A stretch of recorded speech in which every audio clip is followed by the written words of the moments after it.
Olá, gente. Peço desculpa pelo atraso.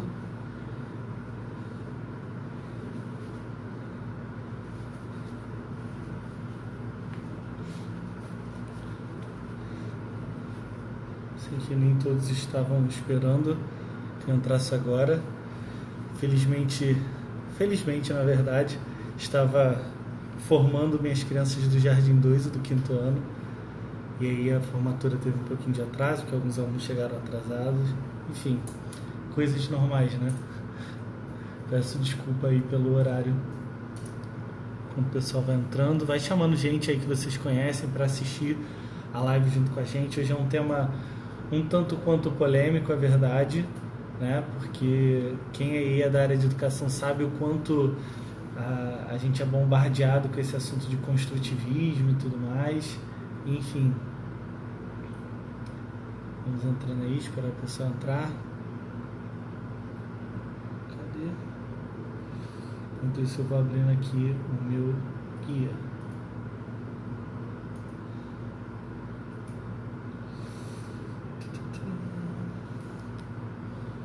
Pessoal.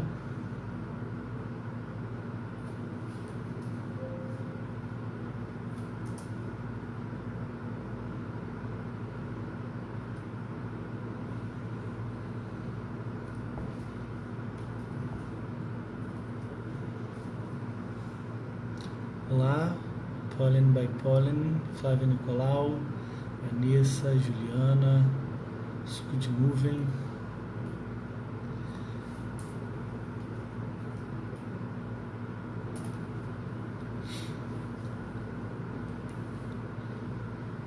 Bom, sugiro que vocês talvez anotem alguma coisa para depois perguntar.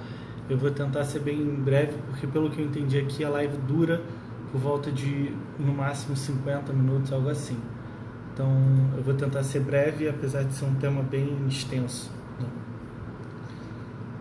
Luísa, minha amiga, coordenadora do Bilingue, lá do colégio, estava comigo lá na formatura.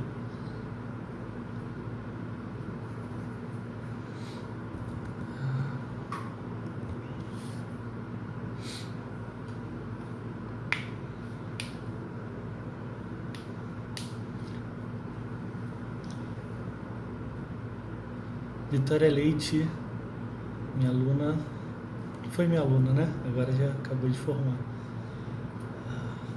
Bom, vamos lá. Esperar mais uns minutinhos, que aí o pessoal entra.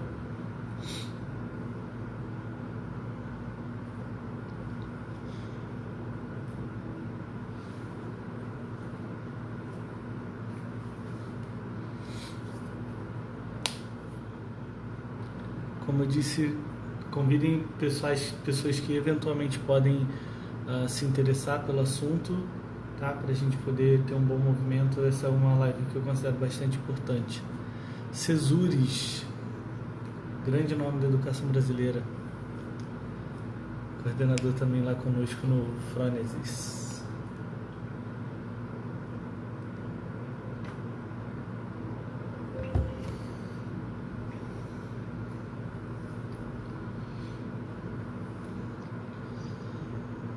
Bom,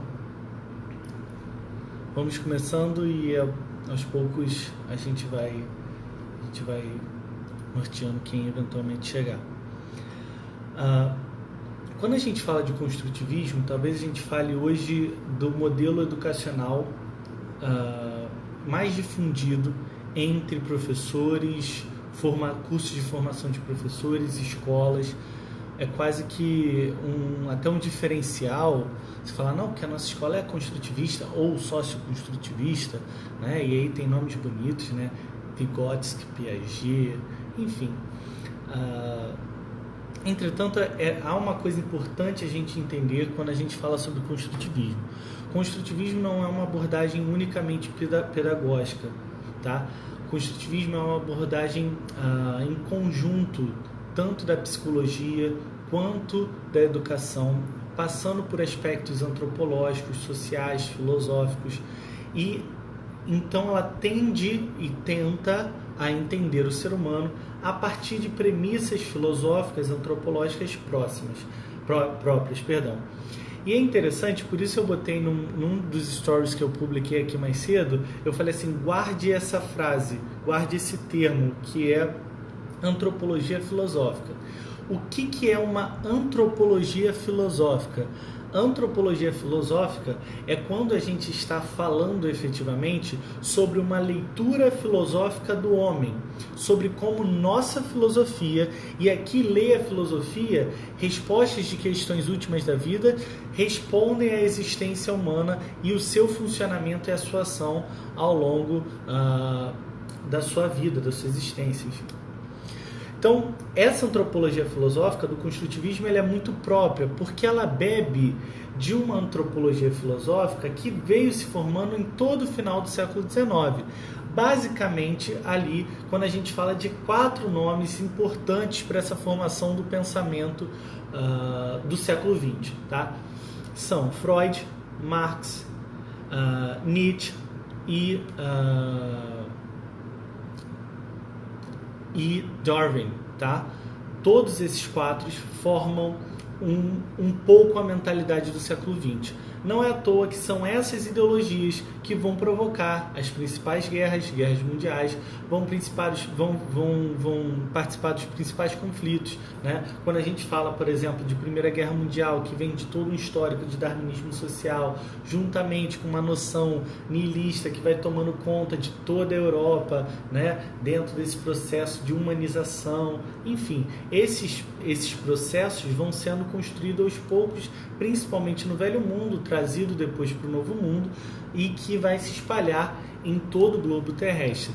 Tá? Então essas ideologias, principalmente as ideologias que surgem depois da metade do século XX, e aí é um período histórico muito importante, que é o período da Guerra Fria, então um período ali de dicotomia intensa entre capitalistas e socialistas, e há toda uma tentativa de reinvenção de ambos os lados para tentar conseguir agariar postos ideológicos dentro das nações.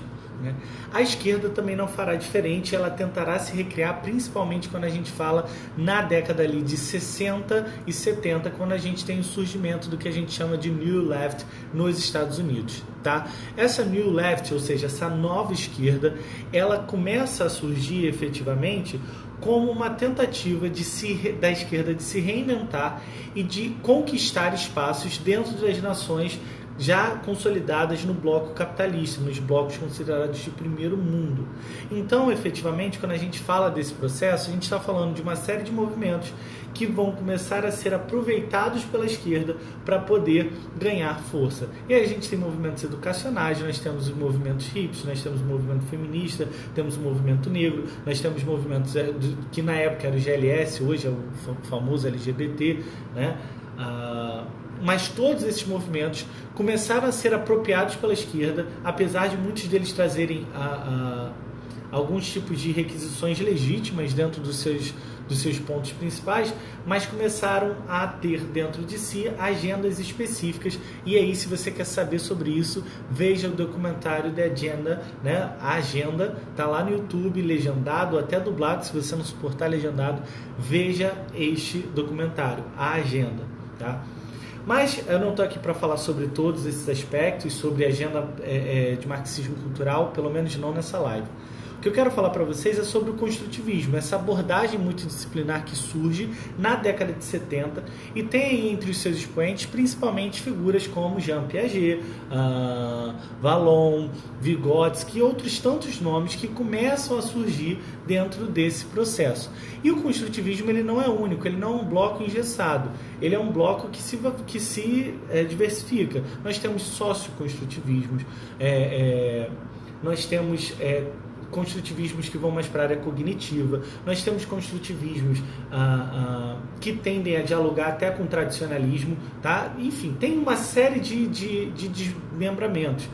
Mas, como eu falava hoje com uma pessoa que veio me questionar já sobre o tema da live, ainda que tais movimentos tenham as suas qualidades, isso não os isenta e não os abonam na sua perniciosidade. Tá? Então esse modelo educacional surge ali na década de 70, esse modelo psicológico e educacional surge na década de 70, e ele vai ser introduzido amplamente pela uma corrente que está indo de encontro principalmente a dois processos, né? Primeiro, aos tradicionalistas, aqueles professores que davam com palmatória e se sentiam centro de todo o universo, de todo o conhecimento, né? E também contra esse tecnicismo que estava surgindo aqui no Brasil, então, na década de 70, através dos sistemas S criados pelo regime militar. Mas, efetivamente, uma figura que difundiu esse processo entre nós foi a figura do Paulo Freire, na década de 80, ali, né? Nesse período, 70, 80, ele foi exilado, fez grande parte da sua produção fora, depois voltou. E aí, qual é a questão, o que configura um construtivismo? Construtivismo, via de regra, é a ideia de que você está construindo o conhecimento. Não você, professor, você, o aluno, constrói o seu conhecimento a partir das suas experiências, e essas experiências, elas são individuais e são relativas, elas são extremamente pessoais e intransferíveis. Não há o que você possa fazer, né, que possa fazer a experiência do outro ser igual à sua. Não que não exista método, não estou falando isso. É um método, mas é um método que é totalmente relativo. Até porque o centro desse método, o centro dessa sala de aula é o aluno. E sendo aluno, cada aluno chega a um ponto determinado, porque cada um pode se empenhar mais, empenhar menos, um pode ter facilidade, outro dificuldade, um pode ter problema psicológico e outro não. Cada um é o centro da sala de aula. Logo, nenhum objetivo efetivo é traçado. Cada objetivo é individual de cada um. Então, não temos objetivos gerais, nós temos objetivos específicos que vão sendo buscados através de cada um. Nem todos alcançam, mas o processo é mais ou menos esse. E aí, o mais interessante é que o construtivismo, para fazer esse belo papel de dar a cada um a sua experiência própria e deixar que cada experiência seja relativa, eles vestem sobre si a roupa da neutralidade e do progressivismo, tá? E aqui, quando eu falo progressivismo, não é progresso no sentido positivista, não, né? De você alcançar o progresso, não. É de você sempre ir, né, numa movimentação política, de você sempre ir a valores contra o conservadorismo, tá bom? Então, a marca, quando a gente fala de construtivismo, é o relativismo. E aí mora o problema. Essas características, apesar de serem muito bonitas, né, e apesar de sempre serem cultivadas no meio educacional, elas são um grande problema. Por que o grande problema? Primeiro, o ser humano passa a ser o centro da sala de aula. E esse problema eu vou criticar tanto os construtivistas quanto os tradicionalistas, que nem existem mais praticamente, mas tanto os construtivistas quanto os tradicionalistas. Enquanto os construtivistas estão botando o aluno no centro da sala de aula, os tradicionalistas põem um professor no centro da sala de aula. O problema desses métodos é o quê? É o ser humano que está no centro da sala de aula. Esse é o problema, é ser humano. E por que o ser humano é problema?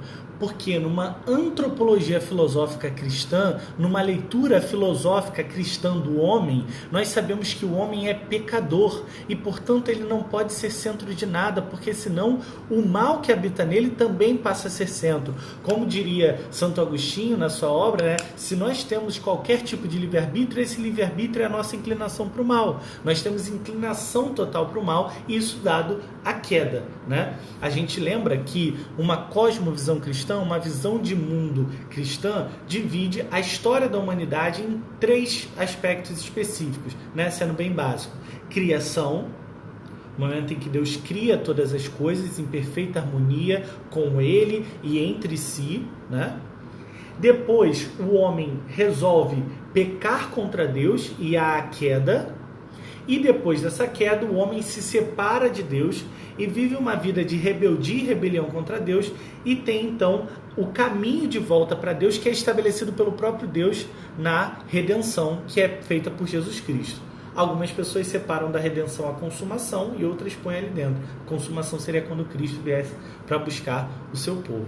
Ora, o que a gente está querendo botar aqui? A história humana, vista de uma perspectiva cristã, ela tem um período ali maculado, que é o período da queda, é o período de quando o homem se separa de Deus.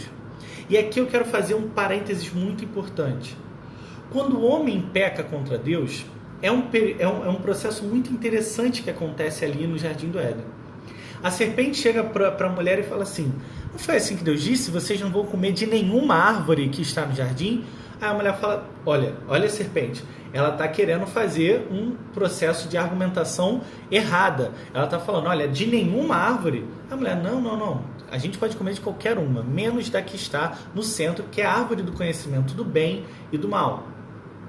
E aí ela fala assim: mas sabe por que Deus não quer que vocês comam? Porque certamente você se tornará como ele. Não, mas Deus disse que se a gente comer, a gente vai morrer. Não, ele só está com medo de vocês. A mulher é enganada, come o fruto, entrega para o seu marido e o marido come. E aí começa aquele processo de transferência de culpa. A mulher que tu me deste, a serpente me enganou e a serpente nem é questionada. Deus vai lá e põe a maldição sobre cada um. A maldição sobre o homem não é trabalhar, mas é trabalhar com o suor do seu rosto, tendo que sofrer para conseguir botar o pão na mesa. A mulher começaria a dar à luz, não isso sendo a maldição, mas dar à luz com dores, né? E a serpente passa a se rastejar numa cena já teleológica, onde Deus está mostrando toda a vitória de Cristo na cruz, ali o proto-evangelho que surge em Gênesis 3,15. Enfim, mas o que eu quero dizer aqui é que o homem, quando ele come da árvore do conhecimento do bem e do mal, ele está aqui querendo arrogar para si a possibilidade de dizer o que é bom e o que é ruim. Porque antes quem definiu o que era bom e o que era ruim era o próprio Deus. E então o homem, quando come essa fruta, o pecado contido na árvore é o pecado de se achar conhecedor, ou seja, capaz de julgar o bem e o mal. E às vezes as pessoas se perguntam por que Deus fala em um momento em Gênesis assim: certamente agora o homem é como nós, então nós temos que expulsá-lo do jardim. As pessoas falam: o ser humano, Adão e Eva viraram deuses? Não. Os homens agora acham, assim como nós, mas nós temos a certeza, lógico que Deus é perfeito, os homens se sentem agora soberanos sobre as suas próprias vidas para dizer o que é certo e errado. E essa autonomia passa a ser o problema do ser humano. E aqui a palavra grega ela é pura, né? no seu sentido. Autonomia. Nomia é lei, auto é si mesmo, ou seja, ter lei sobre si mesmo, você ser sua medida, sua régua. E tem a teonomia, que é a lei de Deus. Aqui não estou entrando em discussão teológica de teonomia no sentido mais puro aí da discussão teológica, não. Estou falando na pureza da palavra mesmo, de lei de Deus. Existe a lei de Deus e o homem agora cria a sua própria lei do que é certo e que é errado para si.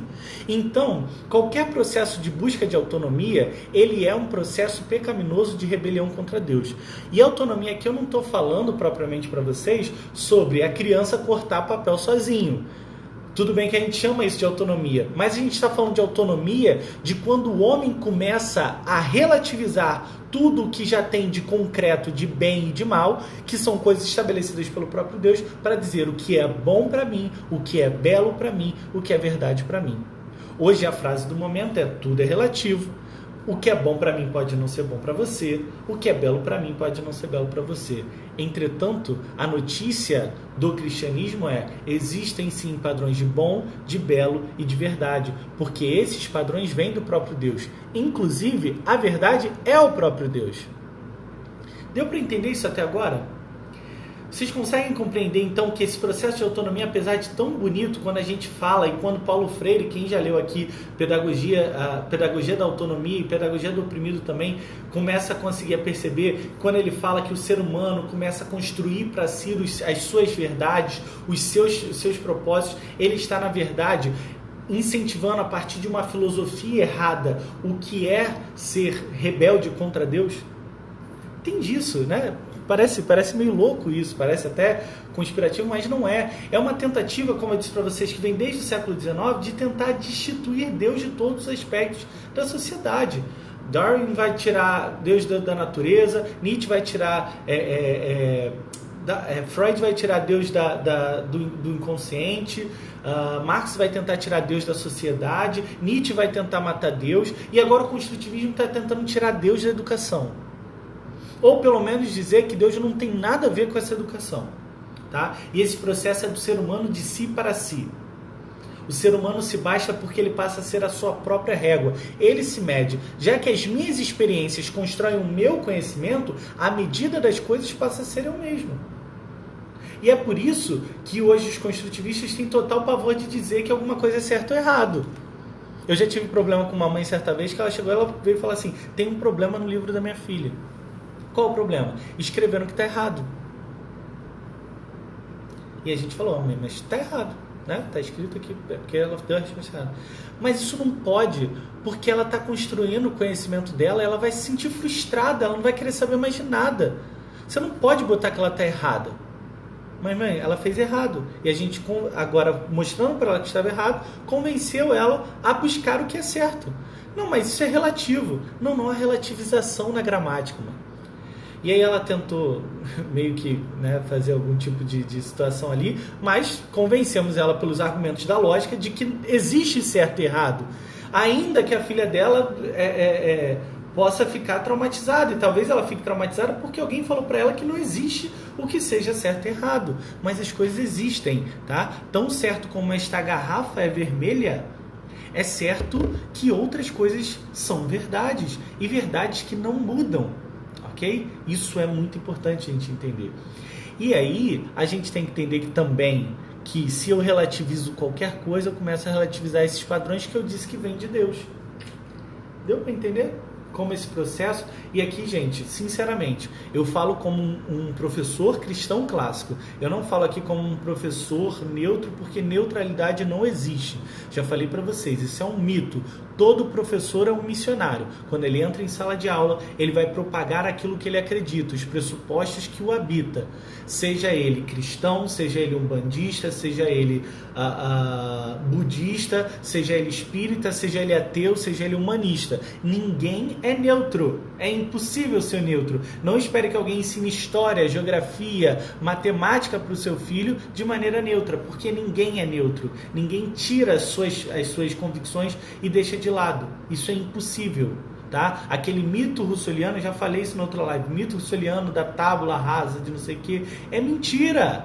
É mentira. Se você acredita nisso, se você acredita que você está deixando seu filho num lugar onde ninguém está falando nada, é impossível. E aqui, né, depois eu vou fazer uma live sobre isso, é a crítica até mesmo que o professor lá faz sobre a escola sem partido. Não existe escola sem nenhuma doutrina, sem nenhum bloco de pensamento. Entretanto, o que é válido é as pessoas saberem qual tipo de ideologia que está sendo pregada ali. A questão não é ter ideologia, a questão é ser honesto. E o problema é que os colégios que não são honestos se dizem neutros. E esse é o problema aqui. Quando eu falo que o meu colégio é cristão e clássico, eu estou sendo bem honesto com meu pai, dizendo, quando você colocar o seu filho aqui, o seu filho aprenderá sobre o ensino, sobre uma perspectiva cristã clássica. Isso é honestidade intelectual. Agora, né? Se você põe o seu filho num colégio que todo mundo diz que é neutro, ninguém fala nada de nada, desconfie, porque isso é mentira, ok? Bom, e tem um outro problema da educação construtivista, que é a questão da autorrealização. Isso é um problema moderno. Hoje, o que os modernos consideram como o auge do ser humano, os antigos consideravam como uma das piores marcas do ser humano, que era a autoestima. João, o que eu falo sobre isso? Leia o livro do Tim Keller, que fala sobre o ego transformado. Tá? Ele fala bastante sobre isso.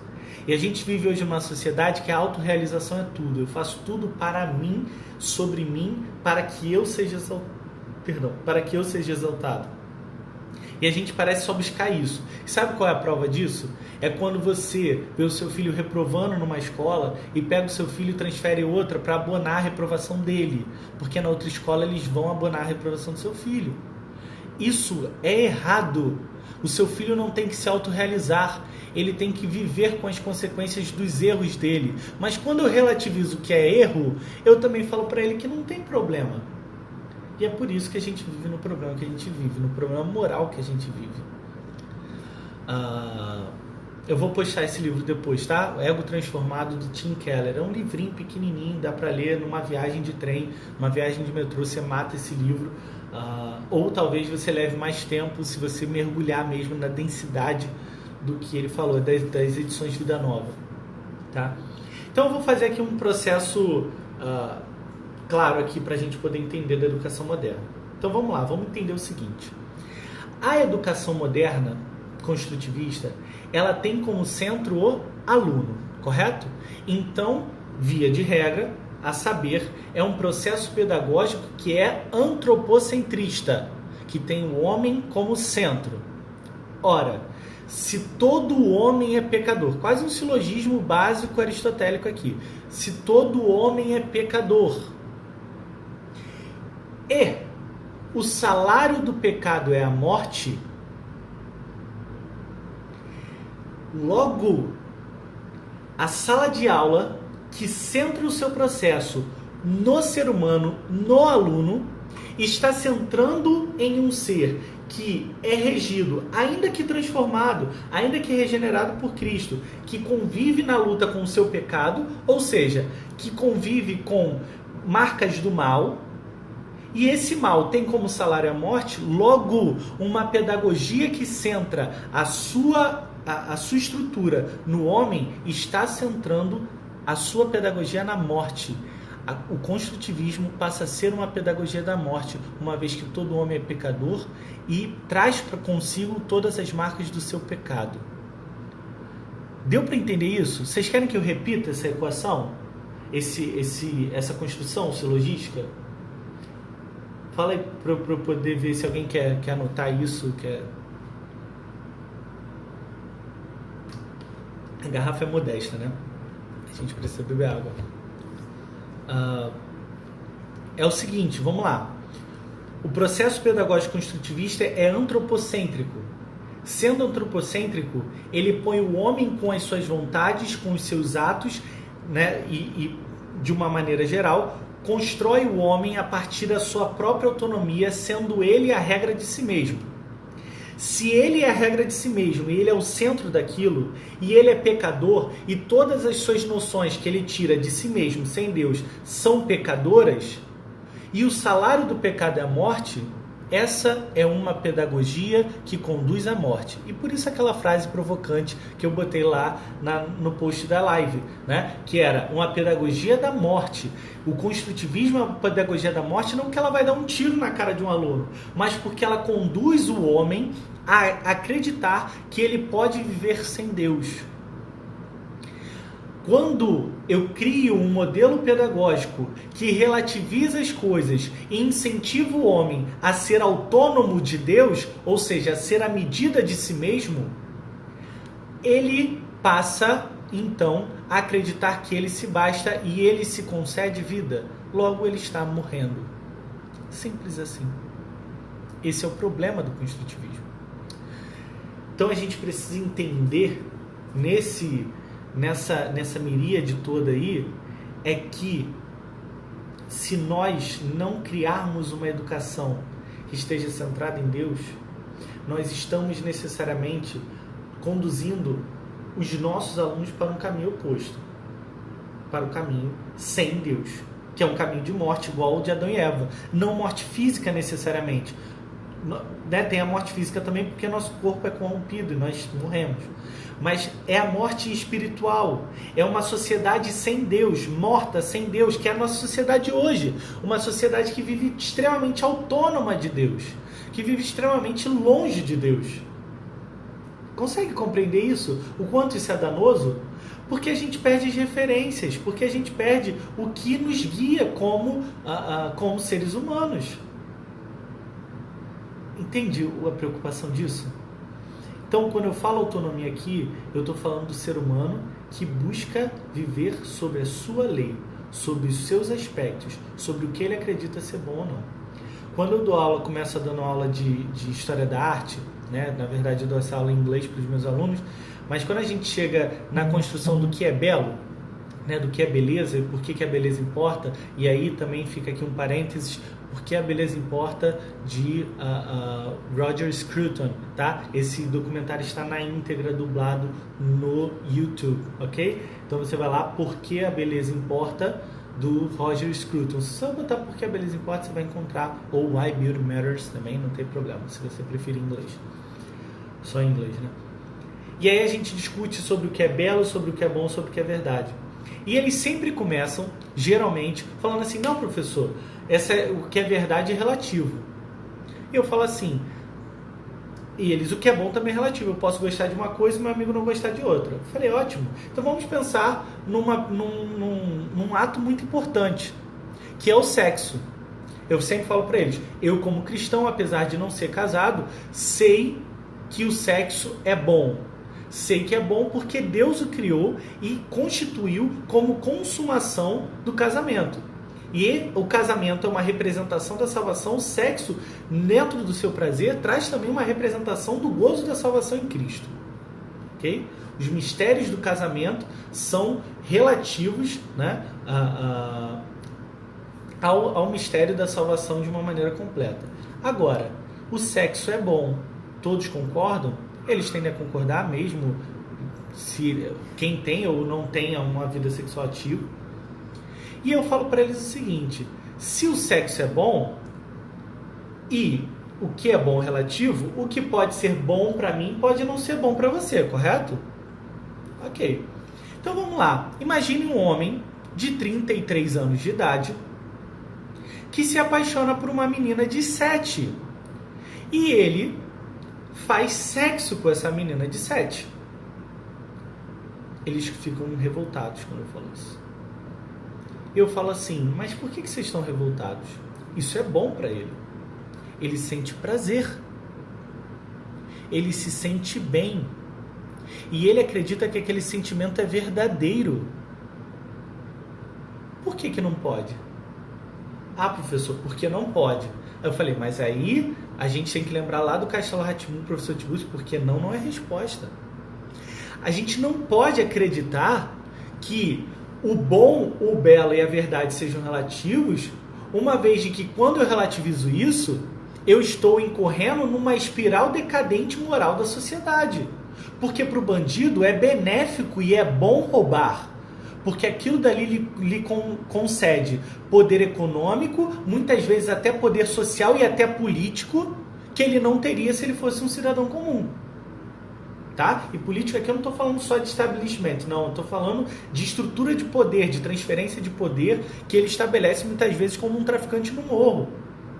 Okay? Ele consegue estabelecer uma simbologia de poder ali através daquilo, porque aquilo é bom para ele, aquilo lhe faz bem, aquilo tem uma certa beleza, porque ele tem algum tipo de regozijo e contemplo naquilo, muitas das vezes, e ele toma aquilo como a sua verdade.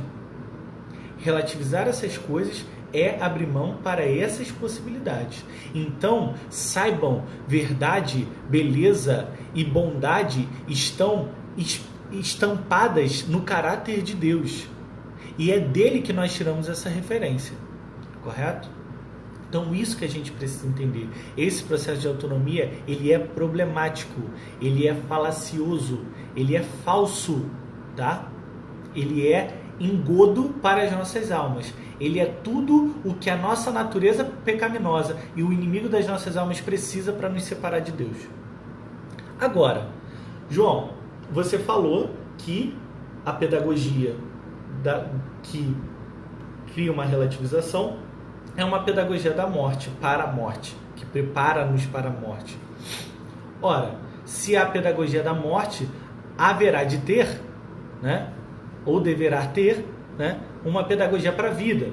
E existe, tá? E existe, e a minha defesa é que essa pedagogia para a vida é a pedagogia cristã clássica. Por quê, João? Por um motivo muito simples. E esse motivo está lá em João 17,3. A oração sacerdotal do nosso Senhor Jesus Cristo, a última oração que ele faz, né, antes de ser capturado. E é uma oração belíssima, todos devem ler, devem memorizar aquela oração, isso é um processo importante. E ele vai falar de uma maneira muito importante o seguinte: e a vida eterna é esta, que conheçam a ti, Deus, e ao seu Filho como Salvador, né? E a mim como Salvador. Ou seja, o que é o processo de ter vida e vida em abundância, como ele fala em João 11, quando ele está falando lá da ressurreição de Lázaro, né? Eu vim para dar vida e vida em abundância, né? Perdão, ele fala isso em João 10. O que ele está falando ali? Que ele veio para dar vida e vida em abundância. Essa vida, que é vida eterna, que é a mesma vida que ele promete lá em João 3,16, né? Para dar vida, essa vida é a vida com Deus, eterna, é uma vida de prazer, de proximidade com Deus. E o que é vida? Vida é conhecer a Deus.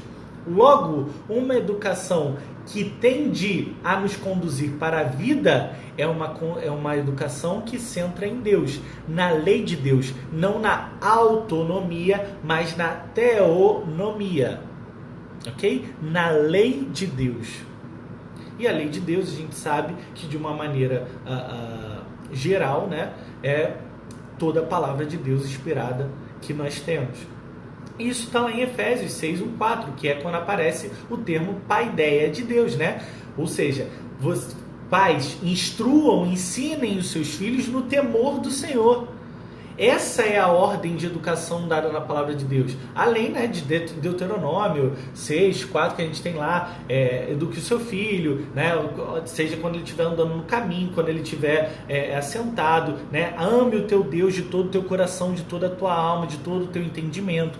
Isso é paideia de Deus. Isso é a pedagogia da vida. Se uma pedagogia é centrada na morte porque centra no homem, automaticamente somente uma pedagogia centrada em Deus é uma pedagogia que pode nos conduzir à vida. João, uma pedagogia centrada em Deus é aquela que eu vou ensinar história e vou falar assim, não, porque a Revolução Francesa, glória a Deus, ela foi muito transformadora, aleluia. Não, isso não é educação cristã. Tá? Educação cristã é quando nós abordamos as disciplinas, todas elas, sob uma perspectiva cristã.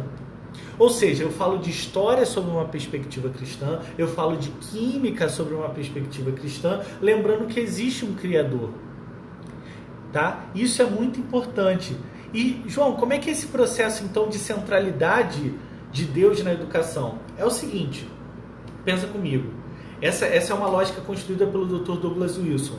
Tá? Ele fala o seguinte, a existência de Deus e a revelação do seu Filho é a coisa mais importante que nós temos. Ou seja, Deus e o seu Filho encarnado que se revela para nós. O verbo vivo que se revela, morre e ressuscita por nós. Deus, sua existência.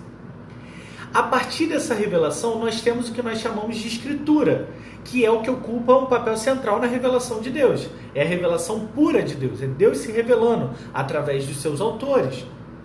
Ok? Então nós temos Deus e a sua existência, a sua revelação no seu Filho, e as Escrituras ocupando um lugar central na revelação.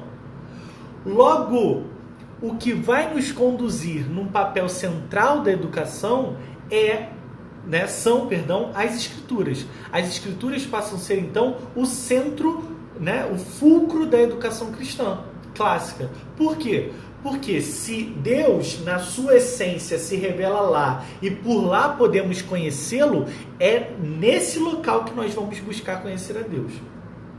E por isso eu sempre falo que as Escrituras servem para todo educador cristão como um manual tal qual serve um livro de história como esse aqui que está atrás de mim. Como um educador cristão monta a sua aula, monta o seu plano de curso? Eu abro o meu manual de história do lado, eu abro a Bíblia do outro e eu vejo como ler cada uma desses aspectos.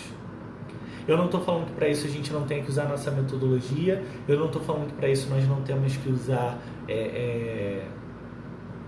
práticas de sala de aula, conhecimentos adquiridos nas nossas faculdades, nos nossos anos de magistério, não é nada disso.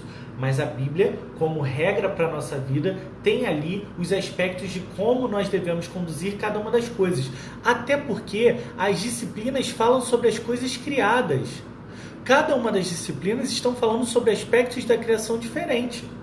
Pensa comigo, quando a gente fala das ciências da natureza, a gente está falando da criação específica, natureza, que está aguardando a revelação dos filhos de Deus. Quando a gente fala das ciências humanas, a gente está falando de uma criação especial de Deus, que é o homem. Ou seja, estudamos sobre aspectos de como a humanidade se relaciona com o que foi criado e entre si. Quando a gente fala de matemática, a gente está falando de como Deus ordena as coisas e como essas coisas passam a fazer sentido dentro da sua construção. Quando a gente fala de linguagem, a gente está falando de como Deus não só se comunica conosco, mas como Ele mesmo utiliza o seu poder criador e personifica o seu Filho na pessoa do Verbo.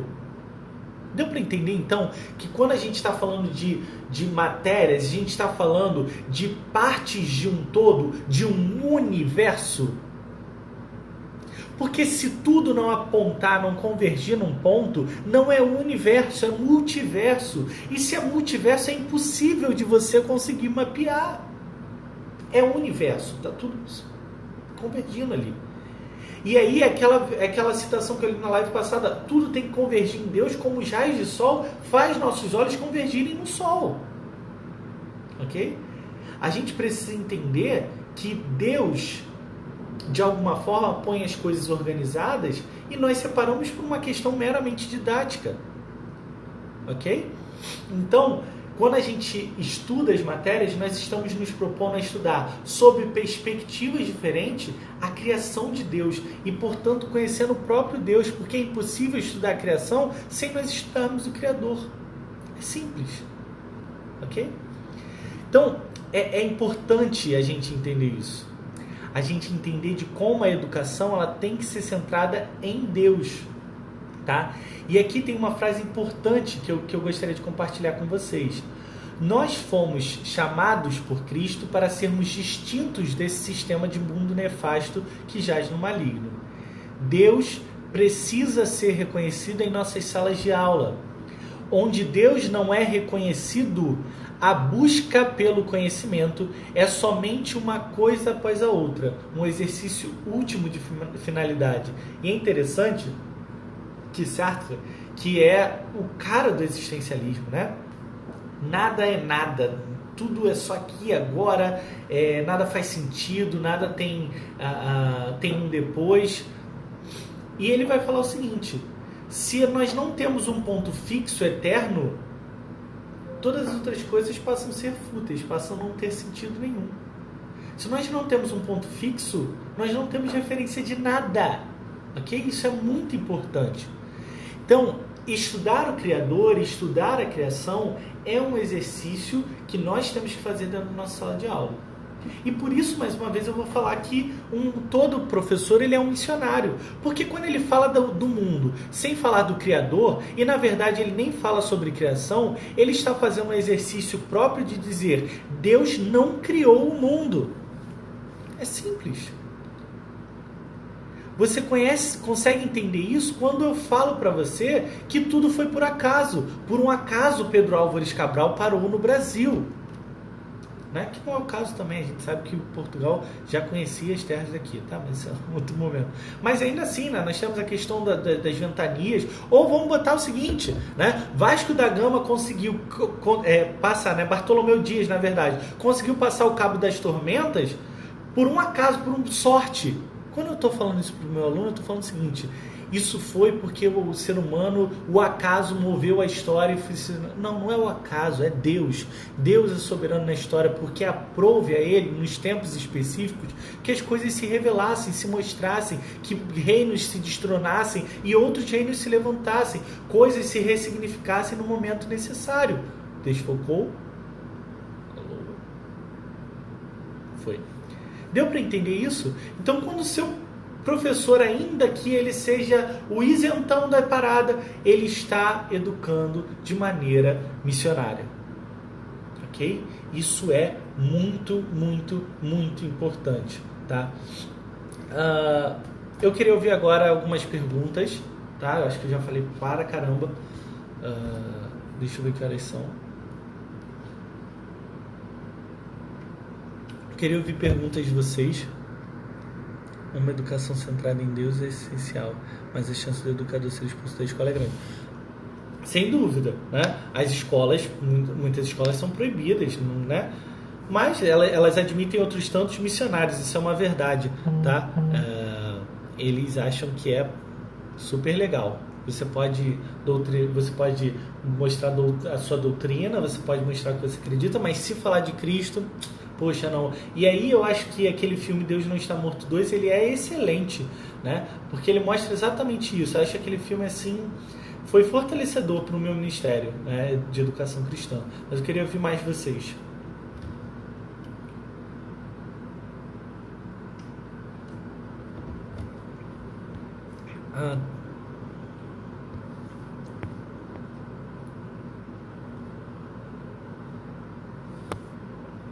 Como conseguir ensinar assim em qualquer escola? Sim, é complicado, né? É lógico que a gente não vai começar uma rebelião. Não é o intuito, e não faça isso porque você precisa do seu emprego, tá? Mas você não precisa ser isentona. Porque você acaba sendo isento demais, enquanto o professor que entra logo depois de você zomba da cara do seu aluno quando ele está falando alguma coisa sobre Deus. Tá? Porque o seu professor, você está falando sobre, sei lá, dando uma aula de sociologia e você quer falar sobre Deus, né? E quer botar como Marx, por exemplo, odeia a ideia de Deus, e sua ideia de comunismo é justamente uma ideia sem Deus, porque Deus propõe hierarquia e Deus se revela a homens de maneira especial, e se ele escolhe, então não pode haver comunismo. Tá? E se você chega e aí depois você fala isso e aí você fica, não, porque aí vai ficar feio e não sei o quê, mas aí o professor de biologia chega e quando ele vai falar de métodos contraceptivos, ele em nenhum momento, aí o aluno fala que o melhor método de você não engravidar ou pegar doença sexualmente transmissível é você se guardar o seu corpo para uma única pessoa, ele é debochado, né? Então assim, você precisa ser honesto nos seus planos de aula, nos seus planos de curso, e faça isso. Lógico, de maneira mais sutil, se o colégio não for cristão, mas se um colégio for cristão, isso tem que estar como marca, exija isso da sua direção. Se você está num colégio dito cristão, que principalmente tem no seu regimento lá que ele é cristão, e isso não acontece, vá lá, bate na porta do seu diretor, do seu coordenador, enfim, do supervisor pedagógico. Olha só, Deus não está aqui nesse meio. A gente só está sendo, né, um embuste, né? Só está sendo embuste. Não pode, não dá, não pode ser assim, tá? Mas não perca o seu emprego, tá? Você pode evangelizar de uma maneira mais leve, claro, não tão clara como eu dentro da sala de aula, mas através do seu exemplo, através do amor de Cristo. Você pode discutir questões que eles jamais vão conseguir chegar, né? A educação tem que ser sobre, já disse para vocês, sobre questões últimas, não é sobre questões penúltimas. A história não interessa por si só, ela interessa porque ela tem que nos conduzir a Deus. Quando a gente fala, por exemplo, estudar Egito Antigo, os caras iam lá, botavam o tesouro junto com eles, porque eles acreditavam que eles iam levar aquilo para outra vida. Eles não queriam mais nada, queriam ouro, queriam dinheiro. E aí a gente tem que pensar o seguinte, peraí, o que vale levar para outra vida? O que vale ganhar o mundo inteiro e perder a alma? Tá? E o que é essas coisas que estão além da vida? Existe coisa além da vida? Se não existe nada além da vida, a gente é o quê? É um bando de processos físicos, químicos, biológicos, aleatórios? Ou nós somos pessoas criadas por um propósito eterno? E se nada é eterno, por que a gente ama depois da morte? Por que a gente consegue amar uma pessoa mesmo depois de morta? E se o amor vale a pena, por que se o amor, se tudo é relativo e não existe nada depois, por que amar? Se amar pode nos custar alguma coisa? Tá? Esse tipo de discussão que a gente tem que trazer. É uma luta mesmo, mas é um privilégio quando percebemos que nossos alunos têm sede de Cristo. É verdade. Concordo com você que a educação deve ser centrada em Deus. Infelizmente, nos dias atuais, o maior problema são os próprios educadores com os pensamentos que discordam e manipulam a opinião do aluno. Aparentemente, o problema não é o conteúdo, é sempre coisas novas a se descobrir, né? É verdade.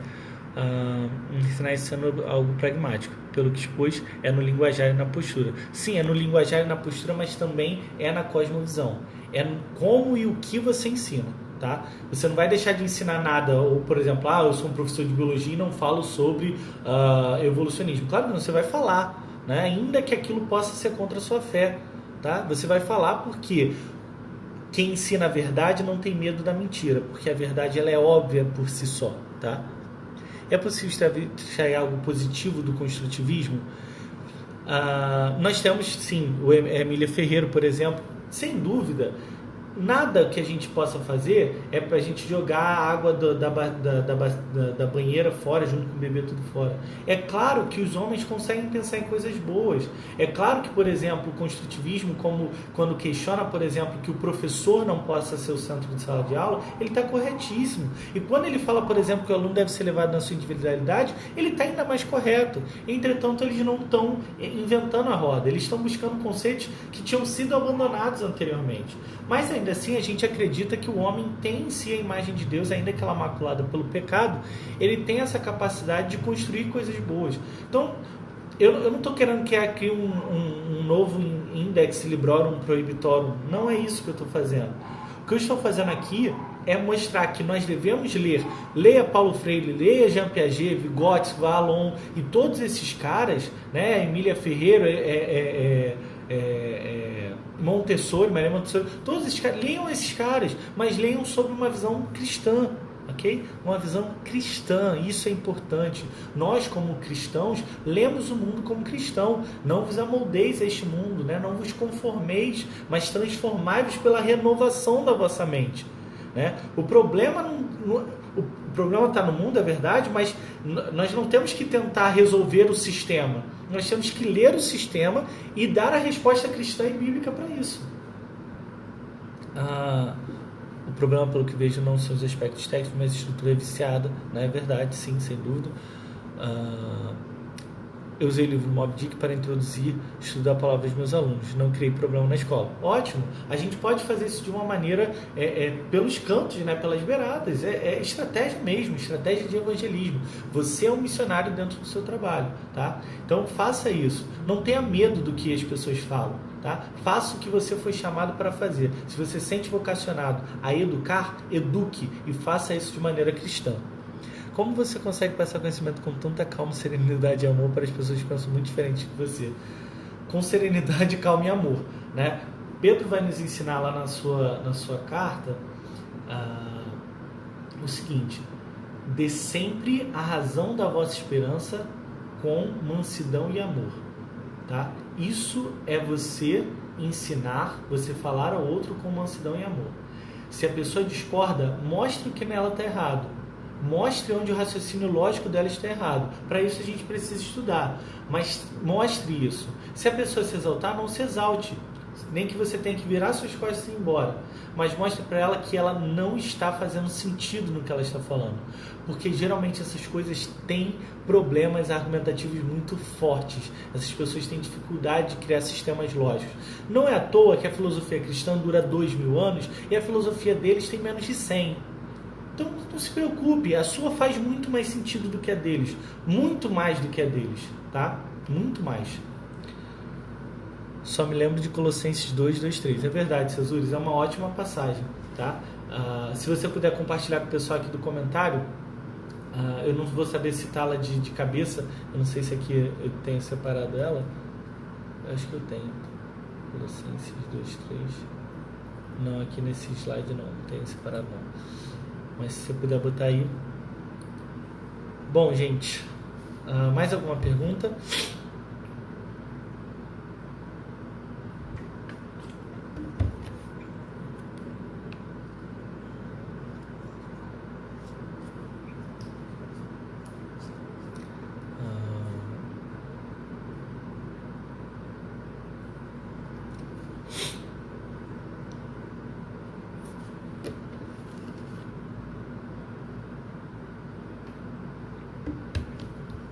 Obrigado, Live. Tenho estudado educação cristã clássica, acompanhando é bom.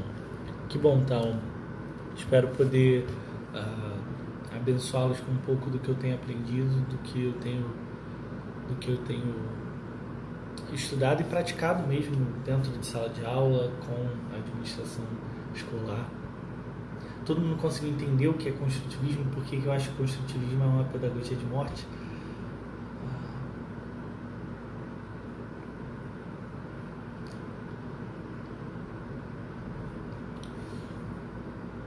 Está aqui o verso, o Cesures compartilhou conosco. Esforço-me para que aqueles sejam fortalecidos em seu coração para que eles sejam fortalecidos no seu coração, estejam unidos em amor e alcancem toda a riqueza do pleno entendimento, a fim de conhecerem plenamente o mistério de Deus, a saber, Cristo. É isso.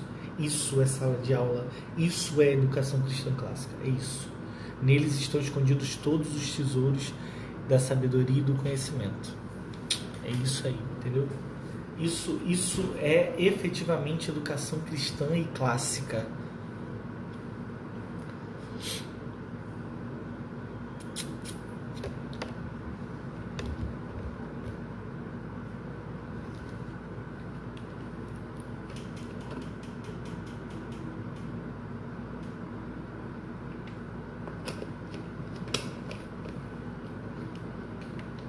Bom, eu agradeço a vocês pela audiência. A gente conseguiu manter uma audiência boa. Sei que outras pessoas vêm muito depois, às vezes por uma dificuldade, pelo horário, por estar fora.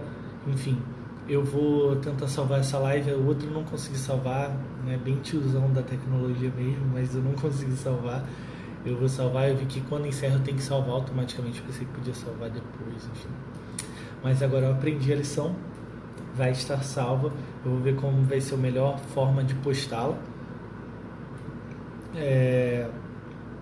Mas eu peço que ainda assim, ao longo dessas 24 horas em que a live vai estar disponível, divulguem para outras pessoas, divulguem também o meu perfil. Isso é importante para que a gente consiga produzir mais conteúdo que a gente tem feito. Então o intuito desse perfil é exatamente a gente poder divulgar a educação cristã clássica. Então, quanto mais pessoas conhecerem, mais pessoas curtirem, mais a gente consegue ter fôlego para produzir isso, E também outras pessoas chegam, outras pessoas se interessam, e aí vai surgindo mais conteúdo, mais processo. Então, eu conto com vocês aí para isso, Eu agradeço, Cesures, você é meu braço direito lá naquela escola. Enfim, Cesures é sensacional. Precisava de um dele, já tem um. Show de bola. Eu sei que outras pessoas estão entrando agora. Adinha, como é que você tá? Beijo. Adinha é uma amiga linda, Adina casou recentemente, enfim, uma amiga de Deus. Sempre que ela tem alguma coisa para me falar, é a boca de Deus mesmo, assim, palavras de uma mulher sábia, É muito, muito importante, tá? Catarina Espinosa, Espinosa. Então, gente, eu agradeço a presença de vocês, agradeço vocês terem vindo. Ancleps é animador saber que ensino cristão está ganhando forma no Brasil.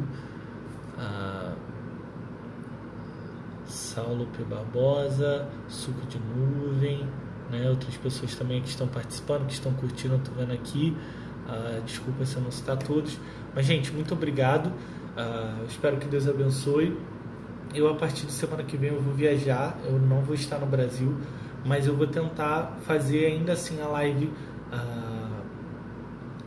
lá fora. Eu só vou ver como é que vai ser essa questão de horário, porque como são 3 horas de diferença, não sei se eu faço mais cedo, mais tarde, enfim. Depois vocês podem até enviar direct caso vocês prefiram um horário, alguma coisa assim. Eu tento responder todo mundo, eu sei que nem sempre dá, mas eu espero que Deus abençoe ricamente.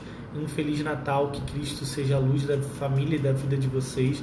E lembrem, o amor andou entre nós, o próprio Deus andou e encarnou entre nós. Nós não fizemos questão dele, pelo contrário, o matamos, mas hoje ele vive e reina como Senhor soberano sobre todos nós, e ele há de voltar para julgar vivos e mortos e levar sua santa igreja para morar com ele na eternidade, tá? Deus abençoe vocês e fiquem com Deus, tá? Um abraço e beijo. Tchau, tchau.